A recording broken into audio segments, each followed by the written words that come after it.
Something is very wrong in America. You feel it. Not in one dramatic moment, not in a single crisis, not in a headline screaming collapse. It's quieter than that. It's in the way groceries cost more, but your paycheck doesn't. In the way people look busier, but somehow further behind. In the way cities feel crowded, yet disconnected. Everything still looks normal. The stores are open, the highways are full, the skyline still lights up at night. But normal life doesn't feel normal anymore. There was a time when effort led somewhere, when stability felt achievable, when the future looked larger than the present.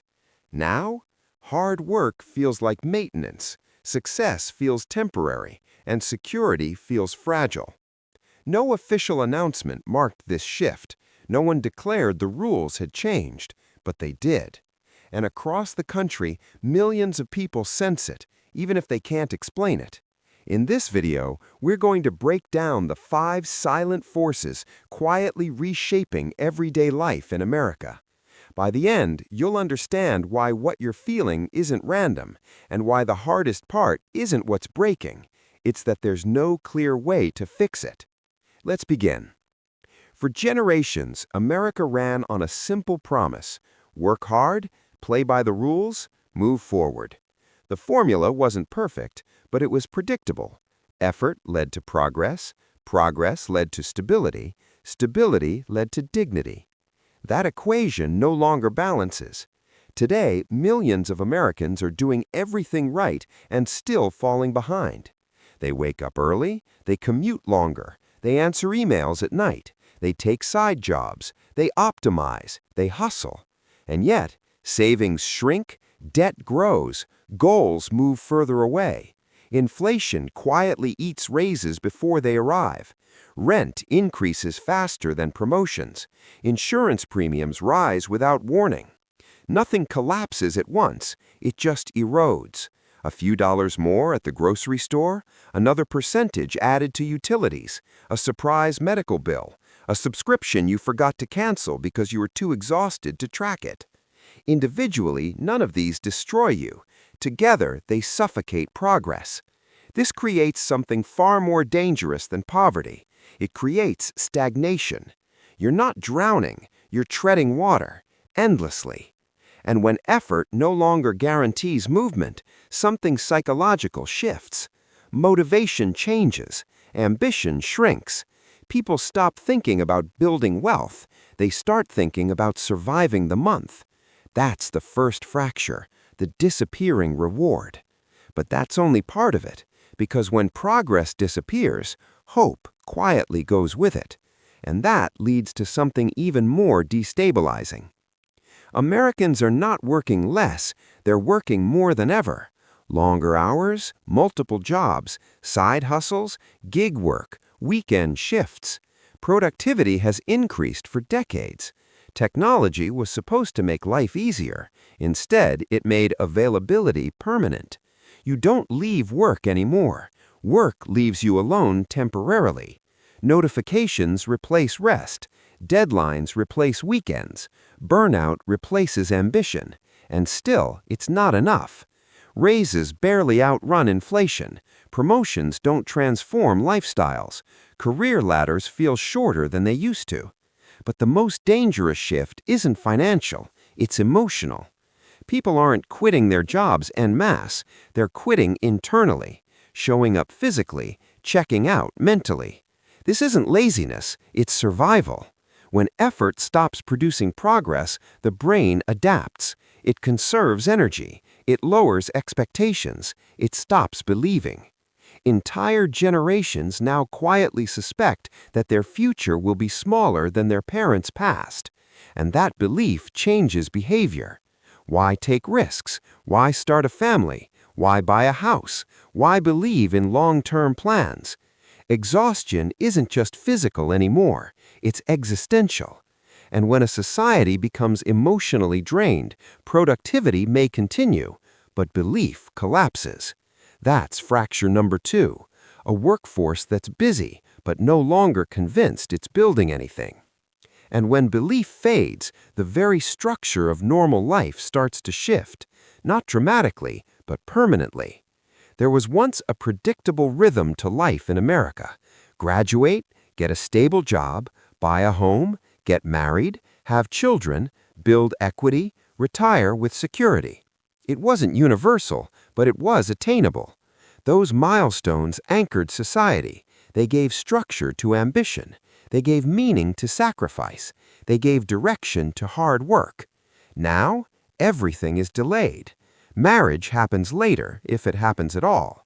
Birth rates continue to fall. Homeownership feels unreachable for millions. Not because people don't want these things, but because the risk has changed. Buying a house no longer feels like stepping up. It feels like gambling. Starting a family doesn't feel like progress. It feels like financial exposure. Medical bills can erase savings overnight. Childcare can cost more than rent. Student loans linger into middle age. So people wait. They postpone. They adapt to smaller expectations. But when millions pause life at the same time, something larger happens. Communities shrink. Schools close. Neighborhoods lose continuity. Local identities weaken. The future stops expanding. It starts stalling. This is not rebellion. It's hesitation. A quiet uncertainty about whether the traditional path still leads somewhere stable. And when milestones disappear, society loses its long-term anchor. Without anchors, everything feels temporary. And a society that feels temporary begins to behave differently, more cautiously, more individually, less collectively. That's fracture number 3, the vanishing blueprint of normal life. But when structure fades, people look for safety elsewhere, and increasingly, they find it in the wrong places. When reality becomes heavy, escape becomes attractive. And America has never had more ways to escape. Endless streaming, infinite scrolling, short-form dopamine, personalized algorithms that know you better than you know yourself. You don't have to solve your stress, you just have to swipe past it. After a long day of work that barely moves you forward, after checking your bank account, after postponing another milestone, the screen offers relief. No risk, no bills, no responsibilities. Just stimulation. At first, it feels harmless, but slowly, something shifts. Community becomes optional, friendships become digital, debates become hostile, identity becomes performance. People are more connected than ever, and more isolated than ever. Neighborhoods grow quieter, public spaces feel emptier, conversations grow shorter, attention fragments. And when attention fragments, collective action weakens. A society cannot function long-term when its citizens are physically present but mentally elsewhere. This isn't about blaming technology, it's about understanding what happens when digital life becomes more rewarding than real life. When the virtual world offers more achievement than the economic one, motivation realigns, engagement shrinks, civic energy fades, and without shared participation, trust erodes. That's fracture number 4, a population that increasingly lives online because offline feels unstable. But the most dangerous shift isn't economic, it isn't digital, it's psychological. Because once people believe there is no fair path forward, everything changes. Every society runs on something invisible, not money, not laws, not power. Trust. Trust that the rules apply equally. Trust that effort matters. Trust that sacrifice leads somewhere. Once that trust weakens, the system doesn't collapse immediately. It hollows out. Across America, a quiet perception is spreading. The rules feel different now. Bailouts arrive quickly for corporations. Relief arrives slowly for workers. Mistakes made at the top are strategic errors. Mistakes made at the bottom are punishable. Whether fully accurate or not, perception becomes reality, and perception shapes behavior. When people believe the system is fair, they participate, they vote, they invest, they build businesses, they follow norms. When people believe the system is rigged, participation declines, engagement fades, resentment grows, compliance turns into quiet withdrawal. This is not outrage, it's detachment, and detachment is far more dangerous than protest. Because protest still believes change is possible, detachment believes nothing will change. When generations feel they were promised one future and delivered another, unity fractures. Older generations remember upward mobility. Younger generations experience delayed independence. That gap creates tension.